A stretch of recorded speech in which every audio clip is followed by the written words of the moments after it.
Üçüncü hadis عن رجل من أصحاب عن رجل min ashabi Muhammedin sallallahu aleyhi ve sellem. Peygamberimizin sahabesinden bulgan bir kişi bir vakit ayta. Peygamberimizden haber ite. Peygamberimiz sallallahu aleyhi ve sellem aytken. Tatavvu raculu fi beytihi yezidu ala tatavvuhihi gindan nas. Kafadli salati raculu fi cemaatin ala salati vahdah. Kişinin iyinde okugan sünnet namazı, yani kişilerden ayrım iyinde mi başka okugan sünnet namazı, kişiler yanında yani meşitte okugan sünnet namazından ecir savabı kübrek tapkırlana. Küp mü tapkırlana? İr kişinin cemaatte okugan namazı sıman. İr kişinin cemaatte okugan namazı sıman. Tayyip, biz aldık. İntabih. Cemaatte ilk kişi eğer cemaatte okuyken namaz cemaat bilen meşitte onun namazı neçe tapkır tapkırlana? Neçe tapkır? 27 tapkır. Şulay hadiste kildi 25 tapkır. 25 tapkır, 27 tapkır. Bunlar ikisi de sahih. Tayyip. Demek eğer kişi sünnet namazın iyine kaytıp okuyken demek onun bu sünnet namazı tağın neçe tapkır tapkırlana?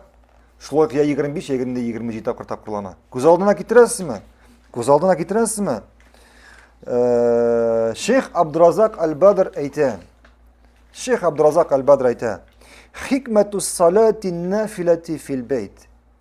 Namazda sünnet namazın ide okunu meşitten koytup ide okunun hikmetidir. Karağız, itibar ediniz. Birincisi, abgadu miner riya. Yani sünnet namazın uzigine kişilerden koşup okuyan kişi riyadan, kuz buyadan yırak bula, en yırağı bula. Yani onu bir kişi kurmayın. İkincisi, yetebaraku beytihi. Onun şu ameli iyinde kaytıp namaz okuğu iyine bereket bire. Üçüncüsü, yenzilul melaike. Subhanallah. Eğer kişi sünnet namazın ide okuyken bu iyige ferişteler tüşe, kukten ferişteler tüşe. Hem dörtüncüsü yahrucu şeytan. Hem dörtüncüsü bu iden şeytan çığa. Göz aldına getiresin mi? Birinci nerse bu tamir kat. Riyadan yırak. Göz bu yalan yırak. İkincisi bu ige bereket tüşe. Üçüncüsü ferişteler tüşe bu ige. Dörtüncüsü bu iden şeytan koşan. Bunu niye tekstini var yazıp çıkara kiratmayalım. Sünnet namazının ide okunun hikmeti deyip.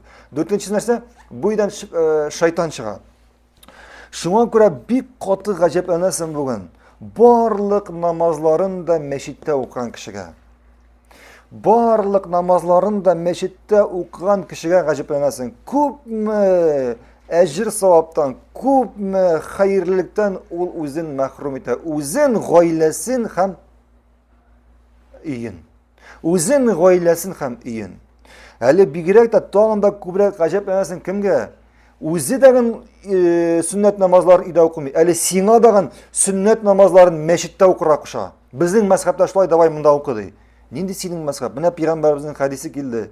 Sen şuna göre benim okuyusum kelmesi meşitte. Niye sen bana mecbur edersin? Benim okuyusum kelmeyi. Benim ige kaytıp şu ige ferişteler tüşüğün tileyim.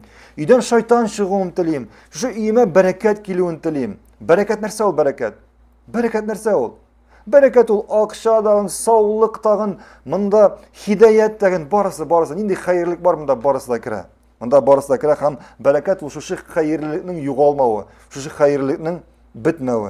Tayyip, şuna göre, esimle bugün tağın bir kat etəbəz, şulay ettirip, özün de sünnetke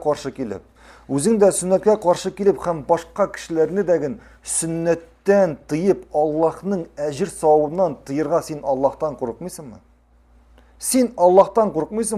Sen özüne kökten taşlar yağın korkmuyorsun mu? Allah subhanahu teala özünün bendesine ecir savab bergetili. Sen demek bu ecir savabtan kişini tıyasın. Özünü hem bu kişilerini ecir savabtan tıyasın. Şuna göre biz yine gile etəbəz. Eğer sen özün indi Peygamberimizin sünnetin öterge mümkünlüğün yok iken başka kişilerge bunu tıyma. Boshqa kishilarga tiyma.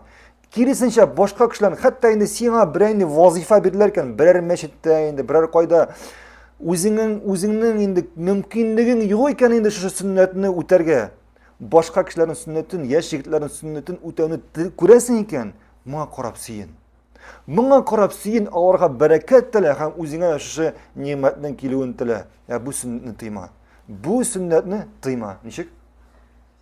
Bu kishilarni shu sunnatdan mahrum etma. Allohu a'lam.